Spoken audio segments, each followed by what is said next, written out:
Welcome to the Peak Collective podcast with myself, Shane. Myself, Luca. Where we chat no BS and just fitness. Today we introduce the 6-time British finalists, including 2 top 5 finishes, current Nubber South East champion, the Muscle Inc. himself, Neal Maher. Welcome. What's happening, guys? You alright? Thanks for having me. It's a pleasure. What episode number is this?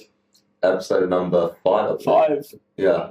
Well, you had a good run, guys. It's been fun. Yeah. There we go. Yeah. To ruin it all for you. 5 and done. So obviously, like, we've known you for years now. I mean, you started a year or two before me. 5 years now we've spent together. I'm a handler. But yeah, I thought as a first guest to have on, it would be interesting to have like a very different perspective to mine and Shane's own fitness from the bodybuilding background, right? So tell us a little bit about like what got you into the gym in the first place. Well, it started back just when I was a kid, really. When I left school, I left really overweight. So I think I was nearly 16 stone when I left weight, put a lot of weight on. And I kind of didn't know how to go about actually losing weight, getting in shape. And I thought you just starve yourself when you don't eat. So I remember there was a diet at the time. It was a Special K diet. It was 2 bowls of Special K a day, and you were supposed to have like a lunch or dinner with that as well. Cereal. Yeah. So that's what I was like, wow. Let's do that. Yeah. And I'd drink loads of Diet Coke at the time because there's a diet in it. So That's now. no, you're totally good. I didn't think it's transformed over years. So I thought that was a good way to lose weight. And I remember I used to go jogging on the street for miles and miles and miles. Thought I'd do loads of cardio. And then I started losing weight, obviously, living off cereal. And then it got a bit more extreme where I'd cut the third meal out and it would just be 2 bowls of cereal. Then it went to 1 bowl of cereal. And literally just cutting it all out. And again, the weight was coming off. But I felt I looked worse. There was literally clothes were hanging off me. I had no shape, no muscle. Basically, my body was eating itself alive. And then I was working out on the building site, and I couldn't bring my Special K with me to work anymore. So I'd bring a sandwich.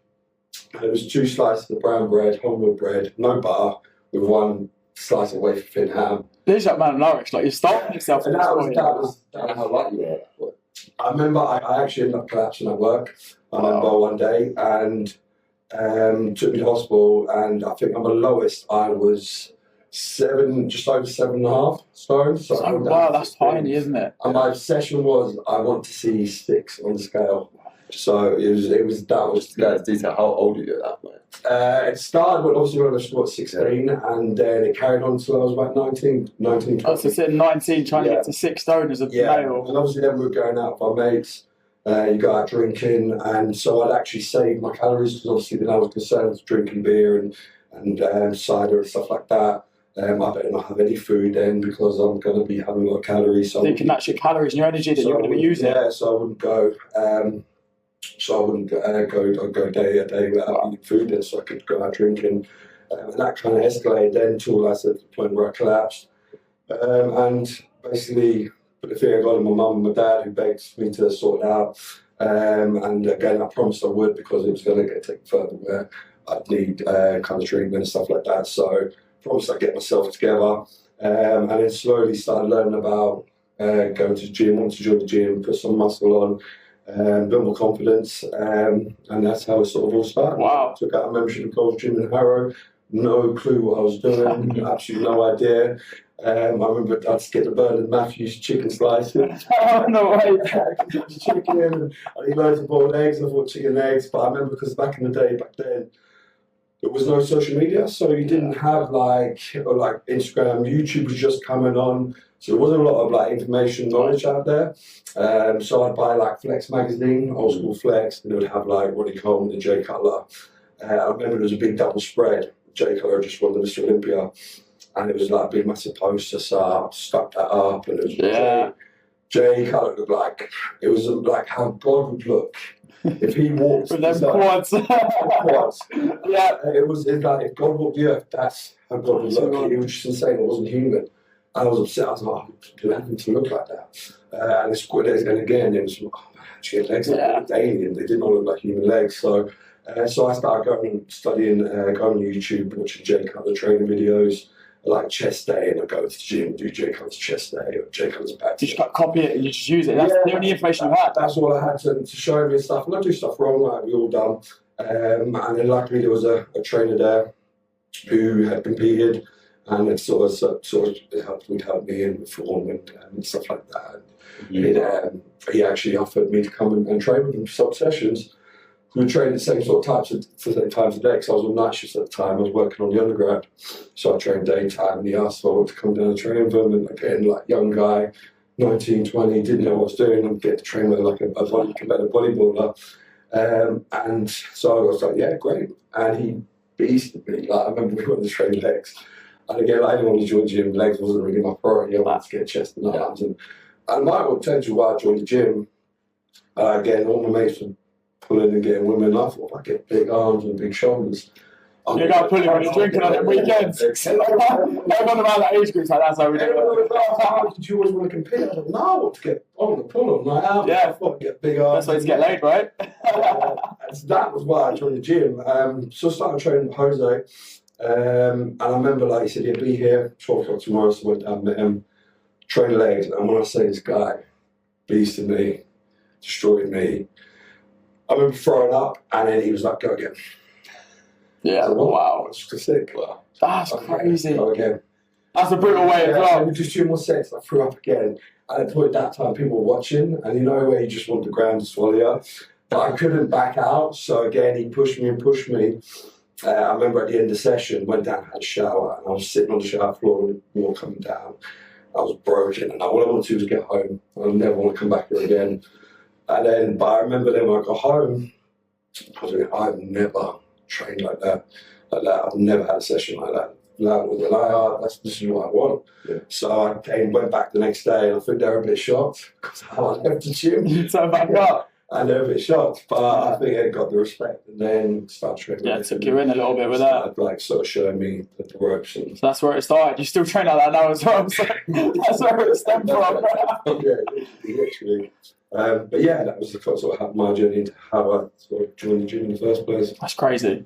I guess going into that, so Jay Cutler, Ronnie Coleman, big inspirations, training with a bodybuilder. Telling you why you probably got into bodybuilding in the first place, right? Yeah, I think there's that. I mean, how old were you when you got into bodybuilding? I think like when I was probably training for 2-3 years, and the goal was always to get bigger and to try and put muscle on. I'm always kind of one of the, I think everyone knows that I don't do things about half or more than nothing. So there's no like, I won't go to a gym and tone up. I will go and I'll try and be the biggest motherfucker. Yeah, that's fine. I'll try and be the biggest motherfucker I can be. I won't get a tattoo. I'll get covered in tattoos. We can tell. I'm very much, even when I used to go out and drink, like I'd be the last guy in the bar, or I'd go on a 2-day, 3-day session, so I wouldn't go and have 1 or 2. Last man standing. Yeah, so if I'm going into something, then I'll put all in and stuff. But I mean, I'd always want to compete for a couple of years. I didn't have the confidence. Again, I remember I was watching your episode the other week about body dysmorphia, and it's something that I carry to this day, and I still think it's from the eating disorder that I had when I was younger. It's almost in reverse now. So, whereas before I was like starving myself, now if I miss a meal, I freak out. Like it's the end of the world. You got crazy, man. Go eat and stuff. Yeah. And so when I look in the mirror, I see a skinny guy. I never see I always think I'm not good enough for it. I'm too small. Hey, it's not what you think when you look at us. I think of that anyway. I think it's but again, for me, it's something that you learn to turn into a positive. Like it's a tool that you can use if you choose to. Whereas some people use as weakness, you can turn it into a strength where it keeps me motivated, it keeps me driven, it pushes me through them hard sessions, them few reps where most people would quit. It makes me get up at 6 a.m. and go do my cardio when I'm on prep. It makes me shovel 6,000 calories of food a day and eat the meals I need to do. So I use it as motivation to drive me and stuff. So for me, it's always been something that I can. Yeah, there is days you have them low days where you don't want to look at yourself, where you feel horrible, you see yourself in a bad angle, and I'm someone I could say to you on Monday, "This is the best I've ever looked. I can't wait to get off stage, or I can't wait to start this prep, or like this will feel great." And by Wednesday, I could say, "Oh shit, I'm never competing again. This is like I've just seen a bad angle, or I've like not got a great pump, or whatever, or it's just in your head." But for me, I think like back then was like something there that I'd always wanted to compete, but I didn't have the confidence in myself to go and do it, and to stand in front of the stage, because number one, your biggest insecurities are getting judged. You're getting judged on literally everything. You're getting judged on how you look. You're in your little trunks, and there's a load of people watching. So it's kind of terrifying for someone who's got the hang-ups. So I put it off until I finally one day, I actually went through like my first breakup from the first serious girlfriend and stuff, and they say breakups make bodybuilders, and that was kind of right. I'm going to go compete and do a show. I'm finally going to do this, and that was kind of the driving point. Then when I went and done my first show, and then we done it, I had the help from someone that helped get me ready for the show, and we went up and we did it. And like, I didn't, blow anyone away. I wasn't, it wasn't spectacular. It wasn't a Jay Cutler. No, it wasn't, but it was a learning curve, and I had the bug straight away. I got off stage and I was like, I absolutely loved it. And for me then it was a building block to go forward and to compete, to start doing it more regular, and to keep improving. And touching on, I just want to go back to like the body dysmorphia bit, because that's something that we literally did an episode on. Something that I find really interesting is if someone saw you on Instagram or just saw you in person, I mean, Jesus, you wouldn't think that someone like yourself would see yourself as small, right? You came from a place where you lost weight and then you saw yourself really skinny. Do you ever have that phase though where you're bulking? Do you ever get worried about getting fat anymore, or is it purely just the skinny stuff anymore? No, never, because I think now the older I've got, it's especially if you're trying to for me, the bulking side of the process for me to improve, do better, and win more shows. So that's one thing I say to anyone, that is that you need, especially if you're competing, you need to get comfortable with being uncomfortable. So you need to put on that extra body fat, you need to put on that weight, unless you're a genetic freak who can stay pretty much lean and build at the same time, which is not me. I'm not the greatest genetic bodybuilder, I'm almost aesthetically. And so for me, it was always that I like to improve, and I need to take a certain amount of time. I can't do it in 6 months as well. I normally take a year or so out to really make improvements. And you're going to have to, if you're consuming the amount of food you're doing, obviously if you're your food's clean, and the type of food that you're eating, you're keeping on top of your cardio, you can limit the amount of body fat you are. But I know certainly now in my off season, I'm 116 kilograms and 5'5", 5'6". So it's uncomfortable to be that way. You see me walking upstairs and that's a big effort. You can hear me breathing.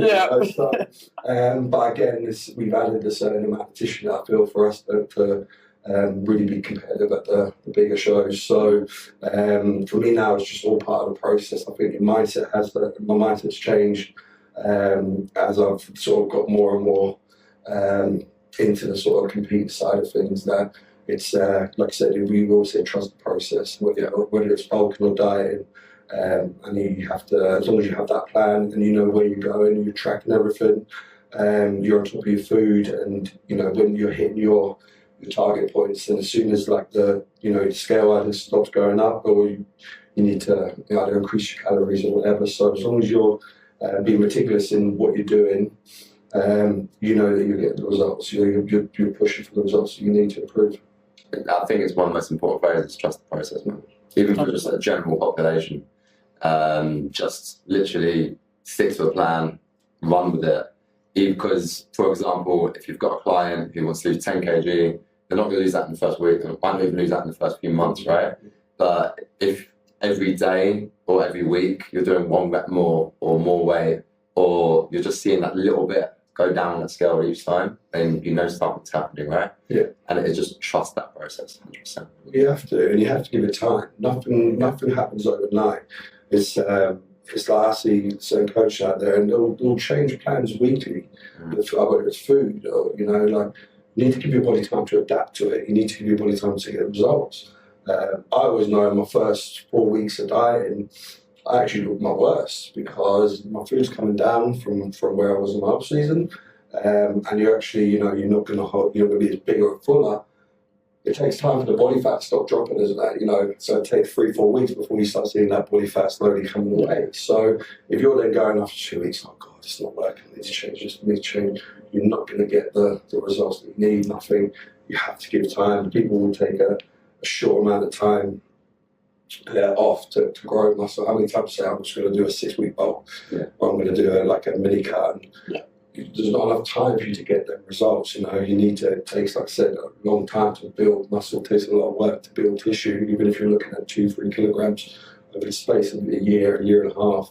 That's a lot of work. And I see it too much where even clients myself is where I'll give them 2,000 calories and then it'll be 2 weeks in and like, oh my gosh, I'm not losing weight yet.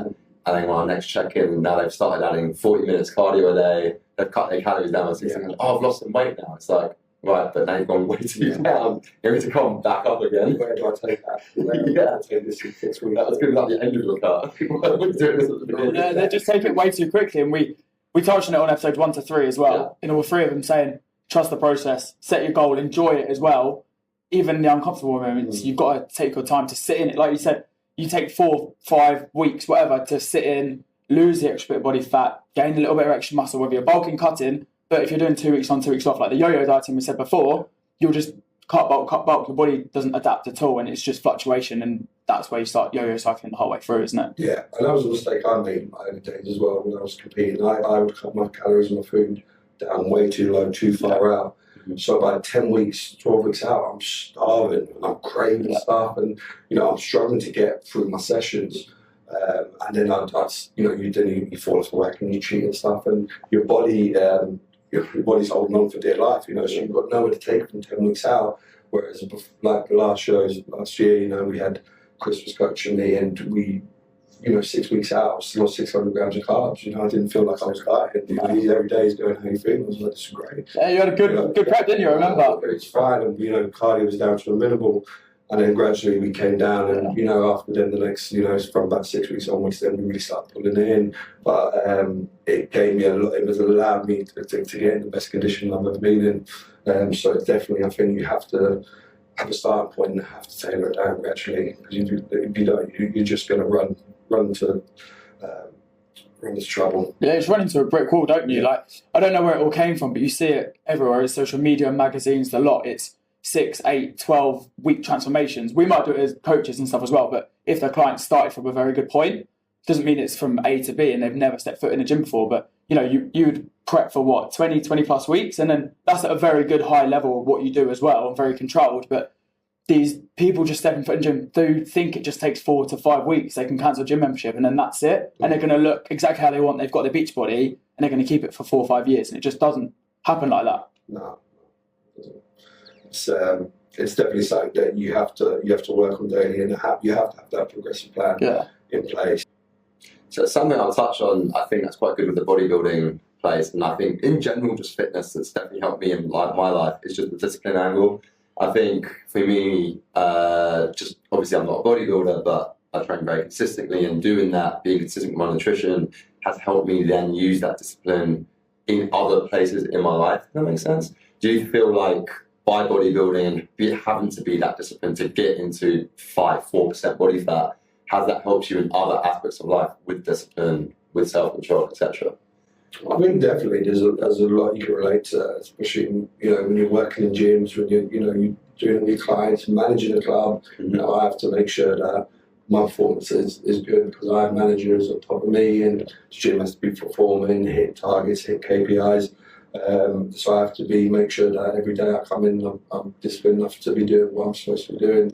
But 100%, I think working, one of the biggest benefits I think from working out, right, which I think you were alluding to, is where you have to train to that point. So, for example, what you were saying, train to failure, right? Is if you're being able to get to that point every single time at the gym, you're disciplined enough to come to the gym every single time, then it only helps you in life. Like, oh no, you want to get a promotion in a job. You know what gets you there from point A to point B in bodybuilding, and do this for my diet, this for my programming, right? Same way with a promotion at work, right? Is okay, I've got to take these steps, and I have a plan in place to get to A and B. And I think that's one of the biggest benefits I've seen from the gym, and I'd imagine bodybuilding as well, is just the hard work that has to go in both, and then you can put that honestly to anywhere in life. That's helped me massively with business, with relationships, with life, just in general. I mean, the best example of that is Arnold. Yeah, You just look at that. Yeah, Every day he got from the discipline from training in the gym, he took that into his movie career. He Got a whole life around it, isn't it? 3 insane careers, and everything took that from the mindset that he built from training every day and being disciplined to make sure he was following. Turn up, you show up for himself, what he wanted, the longevity he wanted to create, and then, you know, he's been rewarded for it. Then extra reps, extra sets, you know, walking in the gym when you're tired. Okay, you might not win Mr. Olympia, but in your day-to-day life, it does have a massive impact. 100%. I mean, I just touched on Arnold, to be fair. His story's actually very similar to yours, where it wasn't Jay Cutler, but he had bodybuilder that inspired him on the wall, had America on the wall. I think it's very important to have like a visual goal like that. You need that figure. To be, okay, that is what I want to achieve. And even if, you know, you don't get to Jay Cutler or you don't get to America, which Arnold did, to be fair, but you've got that you can always work towards. I think life with no purpose, just whereas life. Yeah, 100%. Like I said, for me, Arnie, Sly, kind of, they were my first idols that you watch see growing up. I didn't even realise that no bodybuilding was a thing or anything. You just see them on the TV, and straight away, you know, you're drawn to them. Like, wow, Sly's that guy. I want to look like that. I'd be like that. You want to be an alpha, then you are. And then you find out later on his journey and everything is back to inspiring.